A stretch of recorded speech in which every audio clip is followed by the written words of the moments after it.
अस्सलाम वालेकुम। उम्मीद है आप सब लोग खैरियत से होंगे और आपके रोज़े भी अच्छे जा रहे होंगे। बस ये आखिरी 9-10 दिन रह गए हैं। अल्लाह ताला ये भी आखिरी जो अशरा है अच्छी तरह गुजरवा दे और हम सही मानों में इबादत कर पाएँ और अच्छी तरह से इबादत कर रहे हैं। अल्लाह ताला से दिल लगा के दुआएं मांगे सही जज्बे के साथ कि हमारा मुसलमानों का ये जो इस उम्मा है, हम उम्मत है हमारी रसूल अल्लाह सल्लल्लाहु अलैहि वसल्लम की, सब एक हो जाएं और एक होकर पूरी यहूदी और नसरा को हम लोग मात दें। तो चलें, ये मेरी आज की रेसिपी आप देखें। ये मैंने आज पकोड़े बनाए हैं। ये स्पेशल पकोड़े हैं जो ठेले वालों से पे बनते हैं या जो ये हलवाई बनाते हैं। ये वो पकोड़े हैं। इसमें कुछ चीज़ें मैंने मिलाई हुई हैं, वो आप देखें और इसका सुने कि कितनी क्रिस्पी हैं। ठीक है, ये बहुत क्रिस्पी पकोड़े हैं, बहुत मज़े के हैं, बहुत लजीज हैं। आप कोई भी उठाएं ये, और अंदर से ये बहुत सॉफ्ट है। ठीक है, ये अंदर से सॉफ्ट है और ऊपर से क्रिस्पी हैं। तो इनको चले फिर बनाते हैं। मैं आपको सारी इंग्रेडिएंट्स दिखाती हूँ इनके, कि इसमें क्या क्या मैंने चीज़ें सब्जियां डाली हैं, किस किस तरह से काट के डाली हैं। क्योंकि आपको पता है कि ये जो ठेले वाले और ये हलवाई होते, एक झटपट बटपट जल्दी जल्दी काट रहे होते हैं। उनको तो बहुत ज़्यादा बनाना होता है, हमने तो थोड़ा सा ही बनाया है मैंने। लेकिन उसके लिए ये अलग अलग लोग काट रहे होते हैं और वो अलग अलग शेप्स में काट रहे होते हैं। तो जैसे ये देखें, आपको ये लंबा आलू नज़र आ रहा होगा यहाँ पे, और यहाँ पे आपको क्यूब में कटा हुआ भी आलू नज़र आ रहा होगा। इसी तरह कुछ और सब्जियां भी इसी तरह, कुछ जूलियंस कटी हुई हैं और कुछ क्यूब्स में कटे हुए हैं। तो हमेशा की तरह मैं आपसे रिक्वेस्ट करूंगी कि प्लीज़ मेरे चैनल को सब्सक्राइब करें, शेयर करें, लाइक करें और फीडबैक दें, और जो बेल आइकन है उसको प्रेस करें ताकि आपके पास जैसे ही मेरे चैनल अपलोड हो आपको उसका नोटिफिकेशन मिल जाए। और आपसे रिक्वेस्ट है कि दुआ करें कि मेरे ये चैनल जो है सक्सेसफुल रहे। ठीक है, चलें फिर दिखाती हूँ मैं आपको सारी चीज़ें। अच्छा जी, आपको यहाँ कुछ सब्जियाँ नज़र आ रही होंगी, कुछ हर्ब्स वगैरह नज़र आ रही होंगी। तो मैं आप वो जो पकौड़े आपने क्रिस्पी देखे हैं वो इन सब चीज़ों को मिला के बनाए हैं। तो सबसे पहले मैं यहाँ ये एक प्याला समझे मुट्ठी से ज़रा ज़्यादा हरा धनिया है, ये पुदीना है, ये भी चॉप किया हुआ है। अच्छा, साथ में ये पालक है, ये समझे 2 मुट्ठी के करीब है, चॉप किया हुआ। ये सब सूखे हुए हैं, इसमें कोई पानी वानी नहीं है, सब मैंने हवा में सुखा लिया था। अच्छा, ये स्प्रिंग अनियन की हरी वो है। ठीक है, जो हरे पत्ते होते हैं ये वो है। अच्छा, ये जो है ये वही स्प्रिंग अनियन, इनको लंबान में काटा है। ये मैंने 2 तरह की कटिंग्स की हुई हैं, आप देखिएगा। तो ये लंबान में कटिंग है तो वो बड़ा अच्छा लगता है टेक्सचर में। इस तरह से जब आप खाएंगे ना तो बहुत अच्छा वो टेक्सचर आता है उसका। ठीक है, ये आलू हैं जो मैंने क्यूब किए हुए हैं। एक आलू लिया था बड़ा, उसमें एक आधा आलू मैंने क्यूब कर लिया है और आधे आलू को इस तरह से लंबा लंबा काट लिया है। मोटा नहीं है ज़्यादा, बस, और ना पतला जूलियन उसमें नहीं किया, कद्दूकश में नहीं किया क्योंकि उसमें बहुत पतला हो जाता है।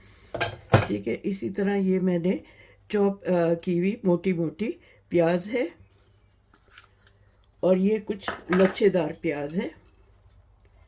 ठीक है, ये सब इसमें डाल रही हूँ। अच्छा, इसी तरह ये लंबी लंबी कटी हुई हरी मिर्च है, ये तेज़ वाली हरी मिर्च नहीं है।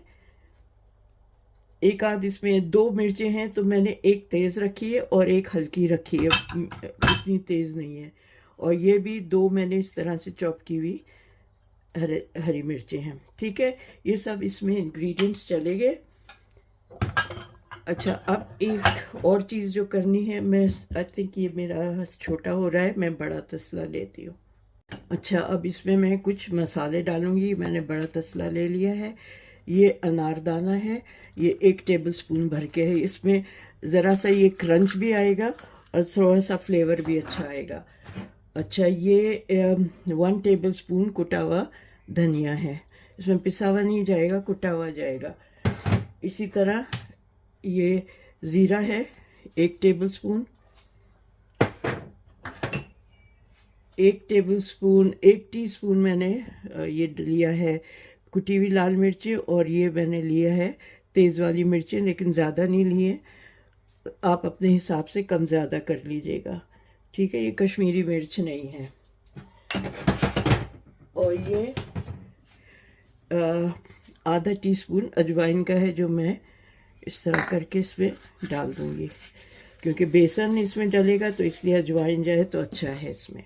ठीक है। अच्छा, अब मैं इसको मिला लेती हूँ, इन सब चीज़ों को ऐसे मिला के, और फिर मैं नमक अभी नहीं डाल रही हूँ, क्योंकि नमक जैसे ही डालूँगी ये सब्जियाँ जो है पानी छोड़ देंगी, तो अभी नमक नहीं डाल रही हूँ। वो मैं आपको रीज़न भी बताती हूँ। अब आपके ऊपर है कि आप इसमें मिर्चें कम ज़्यादा करें, कुटी हुई मिर्चें भी आप कम ज़्यादा कर सकते हैं। मुझे वो ज़ीरा कम लग रहा है, मैं थोड़ा सा ज़ीरा और डाल रही हूँ। ठीक है, क्योंकि अच्छा लगता है ज़ीरा और हाजिम भी होता है। ये सब मैंने डाल लिया। ठीक है। अच्छा, अब मैं ये 2 कप, ये बड़ा वाला है, ये 2 कप है बेसन के, ये इसमें डाल रही हूँ मैं। थोड़ा यहाँ गिर गया है, ये भी डाल देती हूँ। ये 2 टेबलस्पून वो है राइस पाउडर, ठीक है, चावल का आटा, और 3 टीस्पून बेसन, वो मैदे का आटा। इससे क्रिस्पीनेस आएगी। ये आप समझ जाएं कि जो ठेलों पे और जो ये दुकानों पे जो पकोड़े मिलते हैं ना, वो इस तरह से बनाए जाते हैं। उसमें क्रिस्पी करने के लिए चावल का आटा और मैदा भी मिलाया जाता है। अच्छा, पानी बिल्कुल अभी भी नहीं डालना है, और ये अच्छी तरह मिक्स कर लें यहाँ। और इसको अगर आप इस स्टेज पे अच्छी तरह मिक्स करने के बाद आप इसको फ्रीज़ करके रख सकते हैं। ठीक है, नमक डाले बग़ैर इसको फ्रीज़ कर लें, तो जब भी आपको पकौड़े बनाने हो, ये आपको हर दफ़ा सब्ज़ियाँ काटने की और उसकी ज़रूरत नहीं पड़ेगी। तो ये अच्छी तरह ये मिक्स हुआ हुआ है। आप इसको ज़िप लॉक बैग में फ्रीज़ कर सकते हैं। जब आपको पकौड़े बनाने हो, आप निकालें, पानी मिलाएं थोड़ा सा, और फिर आप इसमें पकौड़े बना लें। अच्छा, एक और चीज़ जो इसमें जाएगी वो है सोडा। सोडा जो है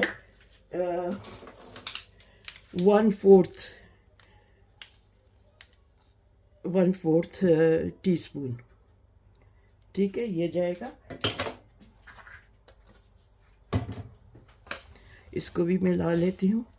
अच्छा, क्योंकि मैं अभी तल रही हूँ ये, तो इफ्तार के लिए, और मुझे कुछ लोगों को भी देने हैं आस पड़ोस में, तो मैं ये पूरा आज ही बना रही हूँ, मैं स्टोर नहीं कर रही हूँ। ठीक है, तो अब मैं थोड़ा थोड़ा करके इसमें पानी डालूँगी, इसको मिक्स करूँगी।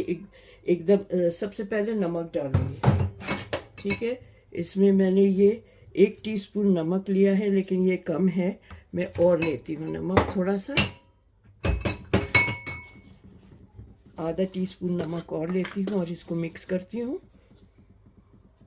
ठीक है, आप अपने हिसाब से नमक और ले लीजिएगा जितना आपको डालना हो। ठीक है, इसको मैं मिक्स करके आपको दिखाती हूँ। जी, मैंने नमक अच्छी तरह मिला लिया है। अब आप देखेंगे 2 टेक्सचर्स आपको आएंगे, एक छोटे छोटे क्यूब्स और एक ये जूलियन, चाहे वो प्याज हो चाहे वो आलू हो। तो थोड़ा थोड़ा करके मैं इसमें पानी डालूँगी और इसको मिक्स करूँगी। इसमें बहुत ज़्यादा पानी नहीं डालना है, ठीक है, वरना अगर ज़्यादा पानी डाल दिया तो क्रिस्पीनेस नहीं होगी। आपने देखा मैंने बस चिल्लू ये अपने हाथ में जितना पानी आ रहा है उतना डाल रही हूँ। मैं आपको बता दूँगी कितना मैंने सारा मिला के पानी डाला है।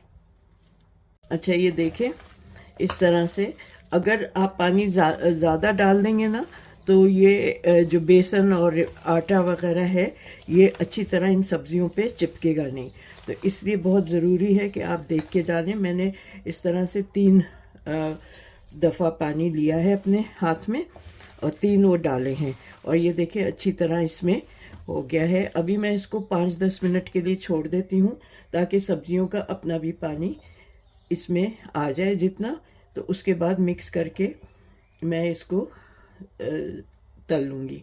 अच्छा ऑयल मैंने रख दिया है और इसको मैं लो उस पर तलूँगी क्योंकि आलू वगैरह अच्छी तरह गल जाए। ठीक है, तो ये मैं आपसे मिलती हूँ जब 10 मिनट के बाद। अच्छा जी, ये 10 मिनट हो गए हैं और मैंने तेल गरम कर लिया है। बस आपने बहुत ज़्यादा नहीं लेना है। ये पकोड़े इस तरह से हल्की आंच में तले जाएंगे क्योंकि इन सब्जियों को अच्छी तरह से गलना है, ख़ास तौर पे आलू को। और ये सब चीज़ें आपस में जुड़ के बनेंगी। ठीक है, और ये टेक्सचर्स जो आएंगे ना उसके क्यूब और लंबान में, जूलियंस में, तो वो बहुत अच्छे लगते हैं देखने में। ठीक है, तो ये ठेलों पे और ये जो आप बेक उसमें हलवाइयों के पास होते हैं ना वो इस तरह से बनाते हैं। ठीक है, तो थोड़ा थोड़ा करके आप डालें और स्लो हल्की आंच पे इसको तलें। ये देखें,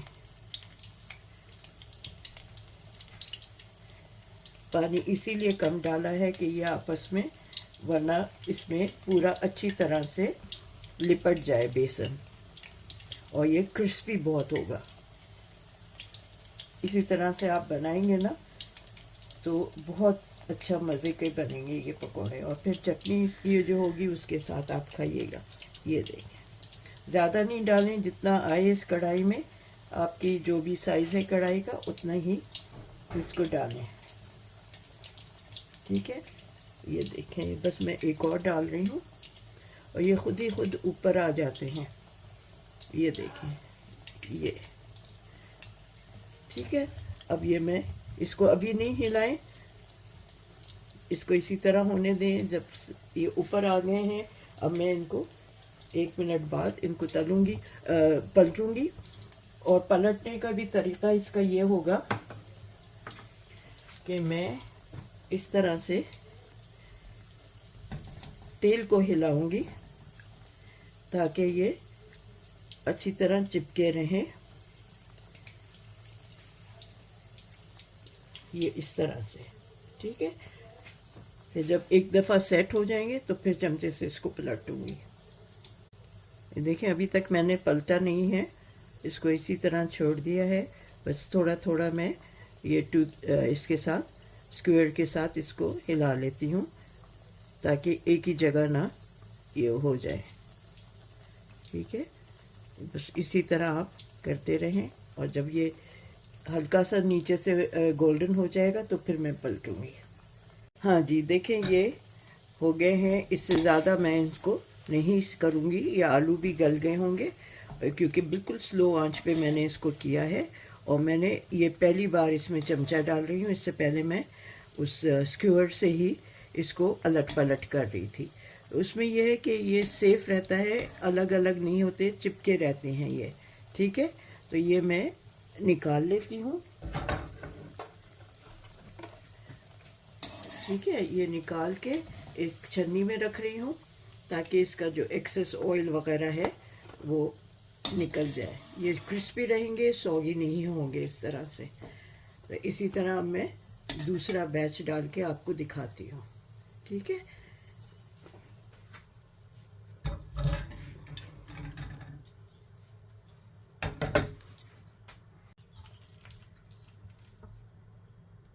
ये देखें जी, बस छोटे छोटे करने हैं, ज़्यादा बड़े नहीं करने। और जिस शेप में भी उसमें चले जाएं उसी शेप में आप रहने दें, उसको कुछ और ना करें। ये इतने चटपटे और इतने मज़े के होते हैं ये पकोड़े। एक उससे सीखे थे मैंने कराची में, ठेले वाले से।